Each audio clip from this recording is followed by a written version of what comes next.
Welcome back to Continental Club, everybody. A very hungover Continental Club today. George has just dropped pens behind the camera. Pato barely made it home last night. Doogie still can't see, but we are going to plough on, aren't we, gentlemen? Yeah, through this haze of hungover. The first question is, what do you think of Messi missing out on the best, which is basically the other version of the Ballon d'Or, final top three, and does he deserve to be there? This one comes from Blaugrana234.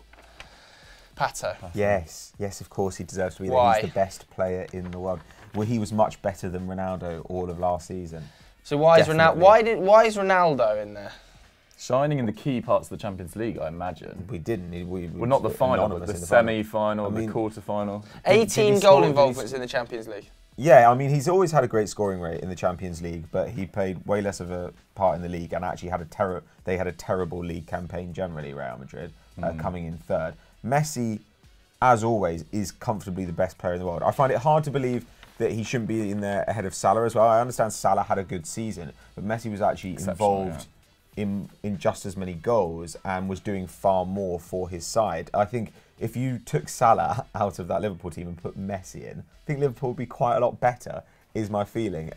Whereas I think if you replaced Messi with Salah at Barcelona, I think they would get substantially worse. I think that's a great point. And that to me is like the definition of what a good player is. Like, we've got a list here of things that Messi led the league in Spain last season. Goals, assists, shots, chances created, successful dribbles, and he won it losing one game. Like, how is that possible? It's ridiculous. He had a bad Champions League, I'll grant you that, but to me, he's comfortably the best player in the world. I like that they gave it to put Modric in there, but that feels a bit like a lifetime achievement award, doesn't it? Like, people have sort of realised that Modric has been the best midfielder in the world probably over the last 5 years in terms of consistency. But despite Croatia reaching the final of the World Cup this year, I didn't actually think that it was Modric's best year. I think he's had better campaigns. I agree. I didn't think his World Cup was that. I thought Kante and Pogba had a better World Cup. I actually don't disagree with that. But I disagree with that. I thought Real Madrid's best player last year was probably Marcelo. I know he would never be in there. It's not a bad shout. I will disagree with that. I think Modric had to be in there. Maybe a little bit of a lifetime achievement award, but I don't actually think there's anything wrong with that. I think nowadays award ceremonies are based on effectively the trophies you've won during the year. Really, over the last 4 or 5 years, the Ballon d'Or has always come down to that. That's why Cristiano Ronaldo has consistently won that. And in this case, to win the Champions League and take Croatia to a World Cup final as captain, I think if he'd have won it, he'd have probably been in line for a potential Ballon d'Or. So if he's in line for a potential Ballon d'Or, then he is going to make the top three for the best award for me. So I don't have a problem with Modric being there. Also don't have a problem with Mo Salah being there. I think Mo Salah was the outstanding player in the Premier League. I think more so because nobody expected the volume of goals he scored last season. So he had to be there because it was a pure freak season, just unbelievable. But Ronaldo, I agree with you guys. I don't think Ronaldo should have been there. Wow, so Ronaldo's the one you think should miss out? I think Ronaldo should have been the one that missed out in that situation for Lionel Messi. I think that, don't get me wrong, he is an incredible goal scorer and he has consistently proved that for Real Madrid over the last 10 years. But he's there because he's winning trophies. He was only involved in 29 goals last season comparatively to Messi's 41 in La Liga. And we are really looking at him because of the Champions League form he displays. And let's be honest, that team was a Champions League freak. It just kept rolling over opponents. 3 years on the bounce to win it in that way probably won't be done again. So is that down to purely Ronaldo, or is that down to a bit of Zidane brilliance and a team performance? And they outplayed Liverpool in the final, but they got comparatively lucky with Karius doing an absolute Ronaldo was horrible in the final as well. Ronaldo was horrible in the final. Well, also, putting Modric in here kind of acknowledges that it's not like Ronaldo dragged them to the final. Exactly. You're saying, well, they had the best midfielder in the world. Did they also have the best striker in the world last season? I think it's hard to say. Like, don't get me wrong, Ronaldo had an absolutely amazing campaign. I probably would put him in there, but that's because I think if you're going to do this award, I look at it as in who are actually the best footballers in the world, as opposed to like, you know, Don't you have to judge on that year alone? To some extent, but I also feel like because then Salah would be nowhere near. I am judging it on that year, but I'm not judging it just in terms of like goals and assists. So, for instance, I think in the last year you could make much more of a case, you know, for somebody like David De Gea than you could for Mo Salah. To my mind, like Mo Salah scored a lot of goals last season I think that a lot of people have freak seasons where they score a lot of goals. Don't get me wrong, I think he'll score a lot of goals next year, but I doubt it'll be quite as many. David De Gea, on the other hand, had the best season I've ever seen a goalkeeper have. That, to me, is more remarkable. If we say that David De Gea maybe had the best goalkeeping season that any of us can remember, is that not a more remarkable achievement than somebody just going one goal better than the Premier League scoring record? Potentially, I do and see. And he was only 2 ahead of Harry Kane as well, who actually sat out a bunch of the season. I mean, I do see your point. So, who are we going to say should actually win the award? It's a tricky one. You can't have Messi because he's not in the top 3. So, of Ronaldo, Messi, Modric, and Salah, who should take home the award? Modric or Salah? Modric. It. I'm going to go Salah, actually, I think. I completely agree. I think in this 3, Salah has to take it. Out of this 3, but I would have Messi if he was in the list. He had the best season. Modric had the best team season and was at the heart of good teams, but Salah, as an individual, was a freak last season. They were always going to include Modric in this list, though. I mean, it's FIFA's best award. He's shone at the World Cup. You know, that is their major tournament. I think Messi should definitely be in this list. Ronaldo, for me, is the one to drop out by a distance. As you say, didn't shine in the final, scored that exceptional goal against Juventus. You know, a lot of key moments in that Champions League run, but it was more of a team effort than in previous years, I think, with Real Madrid. It's a difficult one. I'm going Salah. You're going Salah. Are you going? I'll go Modric, but that's just because I like him. Like, it's not really for any reason. I just think that Luka Modric deserves more credit. But I don't know, man. Does this not kind of like back up the point I've made a million times on the show, which is that these best awards are f***ing stupid? Yeah, they are. Like, you can't compare these roles. How do you compare Modric and Salah? It's silly. You absolutely can't. But I think we're all in agreement that Lionel Messi should have been in the top 3 and probably should have even won it. So let us know your thoughts on whether you would put Lionel Messi in the top 3 of the best award. Vote in the poll up there to decide. The next question was sent in by AZR Organisation. Jesus. He says, a player you think in the current market is priceless, ?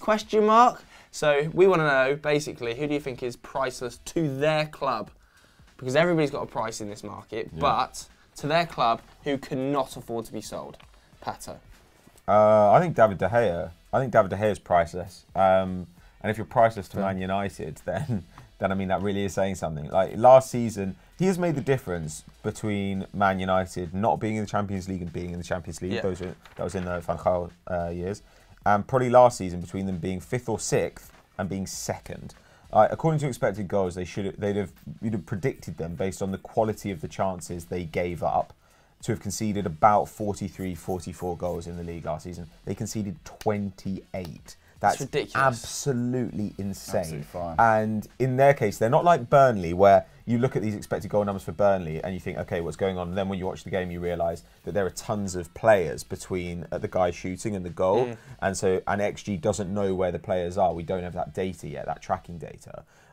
This is just purely De Gea making unreal saves. If you want to see one of the greatest goalkeeping performances of all time, go and watch Man United's 3-1 victory over Arsenal at the Emirates. Didn't Arsenal have something like 31 shots? Arsenal had more than 30 shots. I think we had 14 or 15 shots on target. Yeah. It was hugely dominant. The expected goals were about 5-2. And that was the one when he stuck out his foot, wasn't it? The double save. And David De Gea was so incredible that he's the Messi of goalkeepers. He genuinely is. He's that good. He's unbelievable. There was some saves last season that were unfathomable.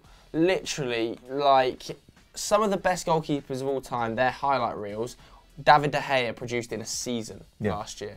Honestly, if you go back and watch De Gea's highlight reel from 17-18, compare that to some of the best goalkeepers you think in your mind, like a Peter Schmeichel or someone like that. Genuinely, De Gea produced about 60% of that overall highlight reel in one season. Yeah. That's how good he was last year. Without him, we would be totally because our defence this year, as everybody has seen and seems to have picked up on more now because we've conceded 3 to Brighton, is a shambles. The system's a joke, the centre-backs are a joke, the full-backs are a joke. Last season was the exact same. Yeah. This season, we're just conceding the goals, but last season, De Gea was stopping them. Yeah. Well, even this season, I imagine he will end up massively overperforming. He has done every season of his career. Yeah. But Jesus Christ, you know, you can't rely on him having the best year of his life every year. That's not a plan. There's a bit of a stat anomaly going around at the moment that he's conceded. I can't remember it because 10 and 14. Something like 10 of his last 14 40, shots which on is target. one of those weird, it's like Harry Kane never scoring in August. It's just like a freak stat. I'm sure it won't last for long. So he's having a bit of a downturn at the moment, but I want to say... Well, maybe. It depends where those shots were placed, you know, like when you... So, for instance, when you think about, you know, Brighton's second goal, a guy just hits it instinctively through traffic into the bottom corner. Yeah. Like, to me, that's not like De Gea conceding And lots of the goals... There are genuinely unsavable Yeah, shots. lots of the goals that Spain conceded in the World Cup were sort of runaway, breakaway, sort of one-on-ones. But he did make that mistake against Portugal as well. Yeah, but the player that I want to... well, I've got two players I want to call out. For their system, I think Fernandinho is pretty priceless right now. Looking at Man City's current squad, I don't think Gundogan or Delph could do his job as well as he does. I disagree with you on Fernandinho. Really? Yeah, man. I think that Fernandinho could be replaced in that Man City squad fairly easily. Do you think? I love Fernandinho. I don't know if it'd be easy, but like... I think they'd still be rolling teams over 3 or 4-0 Yeah, without Fernandinho. Yeah, I mean, that's that's the basis. But if Fernandinho Deep got in the injured Champions League, I think now- they'd struggle. If Fernandinho got injured now with De Bruyne out, that would be a big problem for them. A big problem. I still think, even if you did that, that the Who Fabian do you think Delph would coming come in, in? Gundogan? I still think they would roll teams over so comfortably. Maybe not in the big games, they'd have more of a struggle, but the smaller sides, they're making a mockery of. All right, so the other one that I wanted to say is Virgil van Dijk. Everyone's it's a great seen it shout. this week. He's kept the most clean sheets in the Premier League since his arrival. And bear in mind, he was playing for Southampton for, what was it, 2.5 years? Before that, that's crazy. I remember when he was at Southampton, I used to think that Southampton had one of the best centre-back pairings in the league with Jose Font and him. And I actually thought Jose Font was really good. And it's since turned out that Jose Font's pretty and it was pretty much Van Dijk on his own. He's an absolute monster in the air. He's actually an incredible passer as well. He brings the ball out really comfortably. He's as close to a complete centre-back in the world right now. He's up there with Varane and Ramos for me, and Umtiti. And, you know, he was 75 million odd in January. I think he'd now be over 100 comfortably. Yeah, but easily. Absolute monster of a player. Yeah, though I think he got a little bit too much credit for like... I think this idea that he came in and the defence was immediately fixed by him. Like, don't get me wrong, he massively improved the defence. Apparently, when players try and dribble past him, they only get past him 6% of the time, which is like off the charts. That's crazy. So what would be a sort of standard on that sort of stuff? About like 20, 25 for a good maybe. Jesus Christ. Because he's so fast, he's so strong. Like that would be like a normal rate. But he, it's clearly in the kind of like 99th percentile or something. But I also think that Robertson came into form. I think Karius played well towards the I back think end that Trent until that final. Alexander-Arnold becoming a fixture in the side. I think those things helped out a little bit. So. Yeah, I do think Van Dijk, though, is pretty priceless to that Liverpool side. Because if you drop him out, I think that the centre-back options are still extremely limited. If you swapped him out for Alderweireld, would they get worse? I think they would. Yeah. I actually think they would. Only marginally, I think. He's a better passer than Van Dijk. You might be right, but I think Van Dijk... Okay, so if we were to put a price tag though on Van Dijk's head, it would be like nearly 200 million now for me. Liverpool would be asking. Well, Liverpool would just say yeah, they'd ask for that. Yeah. I think, and also there's something about his charisma, not only his like ball playing, his defensive ability. We know how good of a footballer he is. He commands respect on the pitch, and I think I can see him being Liverpool captain. Like I think he totally leads that Liverpool backline, which I think is something they've potentially been missing for a little while. So I think that's pretty key. In terms of being priceless to your club, he's obviously not priceless in the market, but for Crystal Palace, Wilfried Zaha could well be priceless. Yeah. Because to get a player anywhere near his calibre again, they would be spending unbelievable levels of money.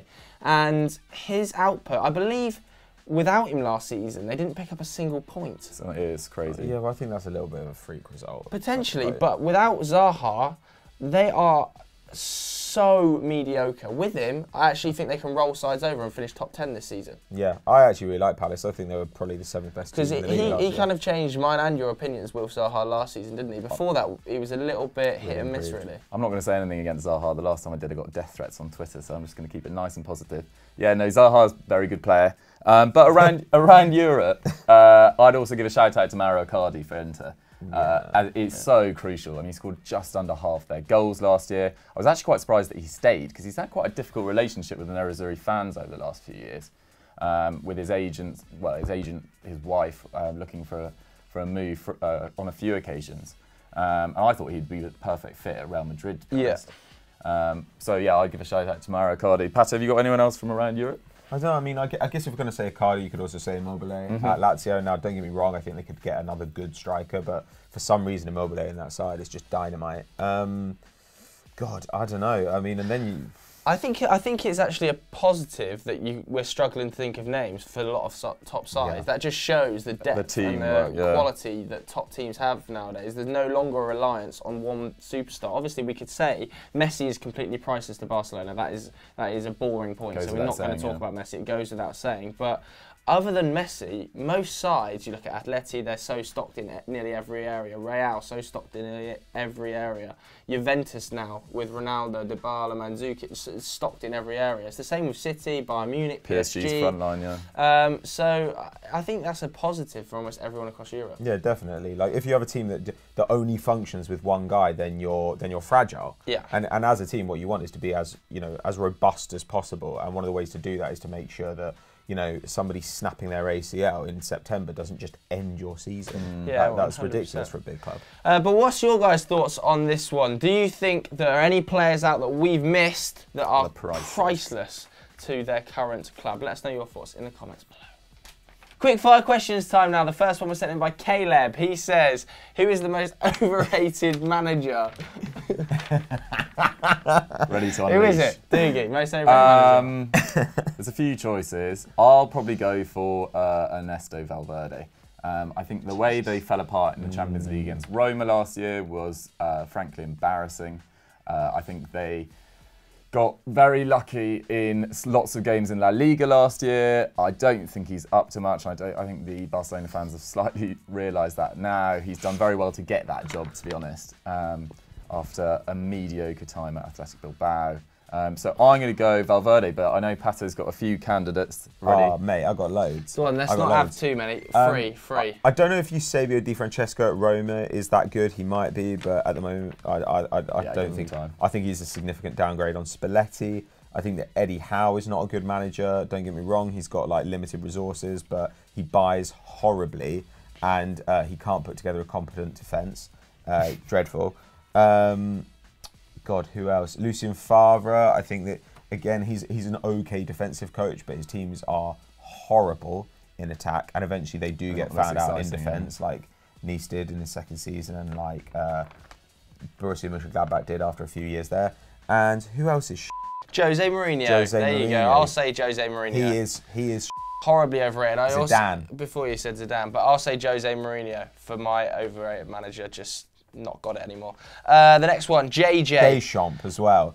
That going to win like best manager in the world or something because he won the World Cup, and he's rubbish. Okay, JJ sent the next one in. He says, most embarrassing celebrity fan of your club. Who is it? Piers Morgan. Piers Morgan. Piers Morgan worse than Osama bin Laden. I'm trying to think of a celebrity that supports Sunderland. I don't think we've actually got one. So no. You must have one. I can't really think. You can't think. I'll go Eamon Holmes. I don't know, man. It's just not working. I feel like the whole of the world to choose for, and you went for Eamon Holmes. I feel like you have so many tragic fans. We do have a lot, and most of them seem to work in like Game of Thrones. Every other day when we're on tour, I saw a Game of Thrones actor coming in and hugging someone. Stuart sends the next one in. He says, who is Liverpool's ideal midfield three when everyone's fit? Fabinho, Keita, the Ox, I'd imagine. I would say the exact same. Fabinho, Keita, and the Ox. I thought the Ox was outrageous. No room for Milner, no room for Hendo, no room for... I'd put Milner in over Ox, I think. Ooh! Way more limited. I just think Milner's an absolute machine.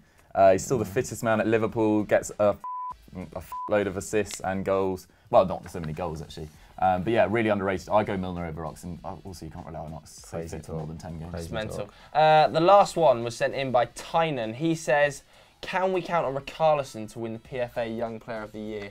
No, you can't count on it. You can never count on don't bet on it. I think Richarlison might well win the PFA Young Player of the Year. Yeah, I think he'll be, if he gets like 15 goals in the league, he'll be in the running. But Leroy Sané last season got what? He'll be 10 goals, 15 now. assists or something? Will Sané be too old for it? I think Sané will still count because I think bloody Harry Kane was still being in the running bloody for last year. Sané. He's in my fantasy football team. It's just me off at the moment. You got to sort out. There's no Otamendi at the moment either.